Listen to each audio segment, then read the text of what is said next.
സിനിമേൻ്റെ ഒപ്പം പഠിക്കണമെന്ന് ആഗ്രഹമുണ്ട്.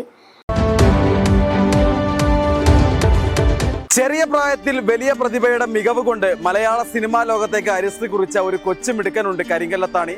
ഇന്ന് ചാനട്ടൻ ആ ഒരു പ്രതിഭയെ തേടിയാണ് കരിങ്കല്ലത്താണിയിൽ എത്തിയിട്ടുള്ളത്. കളക്ഷൻ റെക്കോർഡുകൾ തകർത്തെറിഞ്ഞ് 200 കോടി ക്ലബിൽ ഇടം നേടിയ വാഴ 2 എന്ന ജനപ്രിയ സിനിമ വലിയ രീതിയിൽ തിയേറ്ററുകളിൽ നിറഞ്ഞാടുമ്പോൾ കരിങ്കല്ലത്താണി എന്ന നാട് ഈ ഒരു പ്രതിഭയെ ആഘോഷിക്കുകയാണ്. ഈ ഒരു സിനിമയിലെ നായകന്മാരിൽ ഒരാളായ അജിന്റെ ചെറുപ്പകാലം അവതരിപ്പിച്ച ഒരു കൊച്ചു പ്രതിഭയാണ് ഇന്ന് ചാനട്ടന്റെ പ്രേക്ഷകരോട് മനസ്സ് തുറക്കുന്നത്. ബാക്കി ശേഷം സ്ക്രീനിൽ യുവി.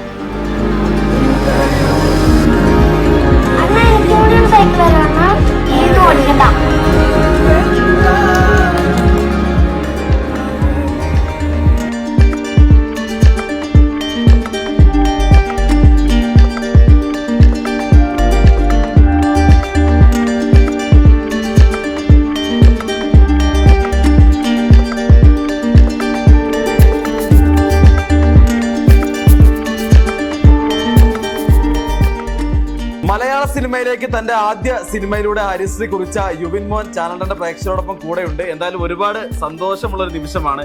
ഏതൊരു സിനിമാ മോഹിയും ആഗ്രഹിക്കുന്ന മനോഹരമായ നിമിഷത്തിലാണല്ലോ. എങ്ങനെയാണ് ഈ ഒരു സന്തോഷം ഞങ്ങളുടെ ചാനലിന്റെ പ്രേക്ഷകരോട് പങ്കുവെക്കുന്നത്? എന്റെ ആദ്യ സിനിമ ഇത്രയും വിജയിച്ചത് നല്ല സന്തോഷമുണ്ട്. ഇപ്പൊ ആദ്യ സിനിമ തന്നെ 200 കോടി ക്ലബ്ബ് കയറി എനിക്ക് ഭയങ്കര സന്തോഷമുണ്ട്. ഇപ്പോൾ ആ സിനിമയിൽ ഒരു ഭാഗമാകാൻ പറ്റിയതിന് എനിക്ക് നല്ല സന്തോഷമുണ്ട്.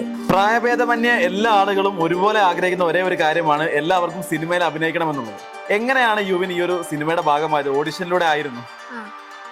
പാലക്കാട് മൂവി മേക്കേഴ്സിന്റെ പ്രശാന്ത് ഏട്ടൻ അച്ഛൻ്റെ കൂട്ടുകാരനാണ്. അവരിങ്ങനെ 3-4 പിക്ചർ കാസ്റ്റിംഗ് ഡയറക്ടർ യൂസഫ് കെക്ക് അയച്ചു കൊടുത്തു. എന്നിട്ട് യൂസഫ് ക വിളിച്ചു ഓഡിഷന് ഉണ്ട്. അപ്പോൾ ഓഡിഷന് പോയപ്പോൾ 100 കുട്ടികളൊക്കെ ഉണ്ടായിരുന്നു. അപ്പോൾ അതിൽ നിന്ന് സെലക്ട് ചെയ്തെന്ന് പറഞ്ഞ യൂസഫൊക്കെ വിളിച്ചായിരുന്നു. എന്നിട്ട് ആലുവയിലായിരുന്നു ഷൂട്ടിങ്, 1 ഡേ ആയിരുന്നു.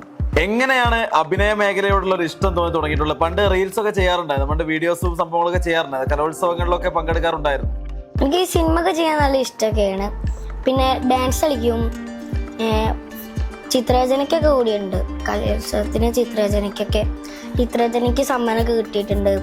ഫുട്ബോൾ കളിക്കും, പിന്നെ ഫുട്ബോൾ കളിക്കാനൊക്കെ ഇഷ്ടമാണ്. കലോത്സവത്തിന് ഇങ്ങനെ പങ്കെടുത്തിട്ടൊന്നുമില്ല. പണ്ട് ഏട്ടൻ ഇങ്ങനെ റീൽസൊക്കെ പിടിപ്പിക്കലുണ്ട്. പിന്നെ ഫങ്ഷനും ഒക്കെ ചേച്ചിമാരൊക്കെ ഡാൻസേഴ്സാണ്. അപ്പം എന്നെയും ഇങ്ങനെ ഡാൻസൊക്കെ പഠിപ്പിക്കലുണ്ട്, നന്ദു ചേച്ചിയും വാ ചേച്ചിയൊക്കെ. എന്തായാലും വലിയ ഒരു താരമായി തിളങ്ങി നിൽക്കുന്ന ഒരു സമയമാണല്ലോ. എങ്ങനെയാണ് ഫാമിലി എന്നുള്ള സപ്പോർട്ട്, അതോടൊപ്പം തന്നെ ഫ്രണ്ട്സിന്റെ സപ്പോർട്ട്, സ്കൂളിലെ ടീച്ചേഴ്സ് ഒക്കെ നന്നായി സപ്പോർട്ട് ചെയ്യാറുണ്ടോ? എല്ലാവരും സെലിബ്രിറ്റി എന്ന് വിളിക്കാറുണ്ടോ? MUP സ്കൂളിൽ പൂവത്താണിയിലാണ് ഞാൻ പഠിക്കുന്നത്. ഞാൻ 3ാം ക്ലാസ്സിലാണ്. ഇപ്പോൾ വെക്കേഷൻ ആയതുകൊണ്ട് ഇനി 4ാം ക്ലാസ്സിലേക്കാണ്. യദുമാഷും ഷിബിലി മാഷും ഷെരീന ടീച്ചറൊക്കെ ഇങ്ങനെ ഇതിൻ്റെ ഓഡിഷനൊക്കെ പോയപ്പോൾ നല്ല സപ്പോർട്ടായിരുന്നു. ടീച്ചേഴ്സൊക്കെ നല്ല സപ്പോർട്ടായിരുന്നു. ടീച്ചേഴ്സും മെമൻറ്റോയും ട്രോഫിയൊക്കെ തന്നായിരുന്നു. പിന്നെ ഞങ്ങൾ രാത്രി ടൈമിൽ ടൗണിക്കൊക്കെ പോകുമ്പോൾ ആൾക്കാർ ഫോട്ടോയും ഒക്കെ ഉണ്ട്, ഷെയ്ക്കാൻ്റെയൊക്കെ തരലുണ്ട്. പിന്നെ അച്ഛനും അമ്മയൊക്കെ നല്ല സപ്പോർട്ടാണ്, കുടുംബക്കാരൊക്കെ നല്ല സപ്പോർട്ടാണ്. പിന്നെ ഫ്രണ്ട്സുകളൊക്കെ സെലിബ്രേറ്റ് എന്ന് വിളിക്കലുണ്ട്. എന്തായാലും യുവിൻ മോനോട് അച്ഛൻ 2 ഓപ്ഷൻ പറയുകയാണ്. അച്ഛൻ പറയുകയാണ്, നന്നായി പഠിച്ച് ഒരു ഗവൺമെന്റ് ഉദ്യോഗസ്ഥനാവാം, അതല്ലെങ്കിൽ നന്നായി അഭിനയിച്ച് അറിയപ്പെടുന്ന ഒരു നടനായി മാറാം എന്ന് അച്ഛൻ പറയുകയാണെങ്കിൽ ഇതിൽ ഏത് ഓപ്ഷനാണ് മോൻ തിരഞ്ഞെടുക്കുക? രണ്ടും നല്ലോണം താല്പര്യമുണ്ട്. നടനാവാനും പഠിക്കാനും താല്പര്യമുണ്ട്. ഇപ്പോൾ സിനിമേൻ്റെ ഒപ്പം പഠിക്കണമെന്ന് ആഗ്രഹമുണ്ട്. എങ്ങനെ ഉണ്ടായിരുന്നു ലൊക്കേഷനിലെ അനുഭവങ്ങൾ? ലൊക്കേഷൻ അടിപൊളിയായിരുന്നോ? ഗംഭീരമായ ഫുഡൊക്കെ ആയിരുന്നോ? ഫ്ലാറ്റൊക്കെ കിട്ടിയായിരുന്നു. ഫ്ലാറ്റിൽ 1 ഡേ ഷൂട്ടായിരുന്നു. പിന്നെ സവിൻ സാറ് അവിടെ കുറേ ടേക്കൊക്കെ പോയി. എന്നോട് ചിരിക്കാൻ പറഞ്ഞിട്ട് എനിക്ക് ചിരി വന്നില്ല ആ നേരത്ത്. ഒരു 2-3 ടേക്കൊക്കെ പോയത് ഏകദേശം. പിന്നെ കുറേ കുട്ടികളുണ്ടായിരുന്നു ഷൂട്ടിങ്ങിന്. പിന്നെ നമുക്ക് ഫ്ലാറ്റൊക്കെ കിട്ടിയായിരുന്നു. ഫ്ലാറ്റ് ആലുവ തന്നെയാണ്. അത് ഫുഡൊന്നും പറയാനില്ല, നല്ലൊരു ഫുഡായിരുന്നു. രാവിലെ പുട്ടും കടല അങ്ങനെയൊക്കെ കുറേ സാധനങ്ങളുണ്ടായിരുന്നു. ഉച്ചയ്ക്ക് ബിരിയാണി അങ്ങനെയൊക്കെ ഉണ്ടായിരുന്നു. ഷൂട്ടിങ്ങിന്റെ ഭാഗമായിക്കൊണ്ട് നടന്മാരെയൊക്കെ നേരിട്ട് കാണാൻ പറ്റിയിരുന്നോ? കഴിഞ്ഞ ദിവസം ഒരു സങ്കടം പറയുന്ന വീഡിയോ ഞാൻ കണ്ടിരുന്നു. നടന്മാരെ ഒന്നും കാണാൻ പറ്റിയില്ല എന്നൊക്കെ പറഞ്ഞൊരു വീഡിയോ കണ്ടായിരുന്നു. അവരൊക്കെ വിളിച്ചായിരുന്നോ? അജിൻ ചേട്ടൻ വിളിച്ചായിരുന്നു. നല്ല സന്തോഷമായിരുന്നു അജിൻ ചേട്ടൻ വിളിച്ചപ്പോൾ. പിന്നെ അലൻ ചേട്ടൻ പറഞ്ഞായിരുന്നു അവർ 4 ആളും ഒരുമിക്കുമ്പോൾ വിളിക്കാന്ന് പറഞ്ഞായിരുന്നു വീഡിയോ കോള്. പിന്നെ ദേവരാജ് ചേട്ടൻ പറഞ്ഞു, കമന്റ് ഇട്ടാന്നു പറഞ്ഞിട്ടുണ്ടായി ഞാൻ കിട്ടാന്ന് പറഞ്ഞു.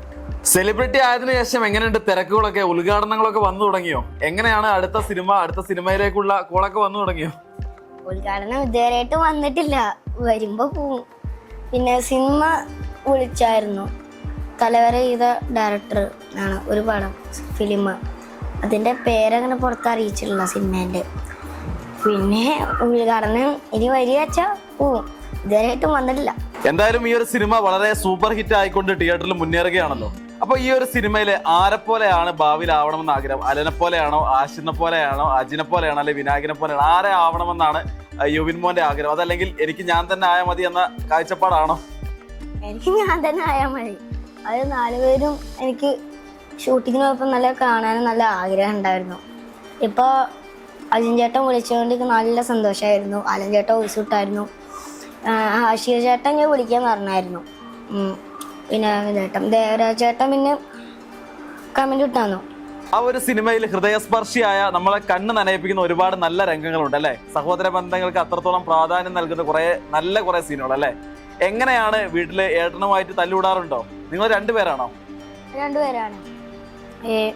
എന്നാണെങ്കിലും ഒരു ദിവസമെങ്കിലും അങ്ങ് തല്ലുകൂടും. അതിപ്പോ രാവിലെയും തല്ലുകൂടും, ഉച്ചക്കും തല്ലുകൂടും, രാത്രിയും തല്ലുകൂടും. ചെറിയ പ്രായത്തിൽ അഭിനയ മികവ് കൊണ്ട് മലയാള സിനിമയിലേക്ക് ഹരിശ്രീ കുറിച്ച കരിങ്കല്ലത്താണിയുടെ അഭിമാനമായ യുവിനാണ് ഇന്ന് ചാനൽ 10 പ്രേക്ഷകരോട് മനസ്സ് തുറന്നിട്ടുള്ളത്. വരുംകാല ജീവിത നാളുകളിൽ മലയാള സിനിമയിലെ അറിയപ്പെടുന്ന ഒരു താരമാവണമെന്നാണ് ഈ ഒരു കലാകാരൻ ആഗ്രഹിക്കുന്നത്. ഇനിയുള്ള കലാജീവിത യാത്രയ്ക്ക് എല്ലാവിധ ആശംസകളും അറിയിച്ചുകൊണ്ട് ക്യാമറമാൻ ഷാഹിദ് കക്കൂത്തിനൊപ്പം അജ്നാസ് കുടരഞ്ഞി, ചാനൽ 10 പെരിന്തൽമണ്ണ. അൽ സലാമ ഐ ഹോസ്പിറ്റൽ സേവനത്തിന്റെ 20ാം വർഷത്തിലേക്ക് 21 ലക്ഷത്തോളം സന്തുഷ്ടരായ ഉപഭോക്താക്കളും 2 ലക്ഷത്തോളം തിമിര ശസ്ത്രക്രിയകളും പൂർത്തിയാക്കിയ മലബാറിലെ ഏക കണ്ണാശുപത്രി. ലോകോത്തര നിലവാരമുള്ള ചികിത്സാ സംവിധാനങ്ങൾ, തിമിര ശസ്ത്രക്രിയ, ഗ്ലൂക്കോമ, റെറ്റിന വിഭാഗം, കോർണിയ, ലേസർ ചികിത്സാ വിഭാഗം, contact lens clinic, optical, pharmacy, lab തുടങ്ങി നൂതന സാങ്കേതിക വിദ്യ ഒരുക്കിയുള്ള എല്ലാ നേത്രരോഗ ചികിത്സാ സൗകര്യങ്ങളും വിദഗ്ധരായ ഡോക്ടർമാരുടെ മേൽനോട്ടത്തിൽ. Al Salama eye hospital, hospital road, Perinthalmanna.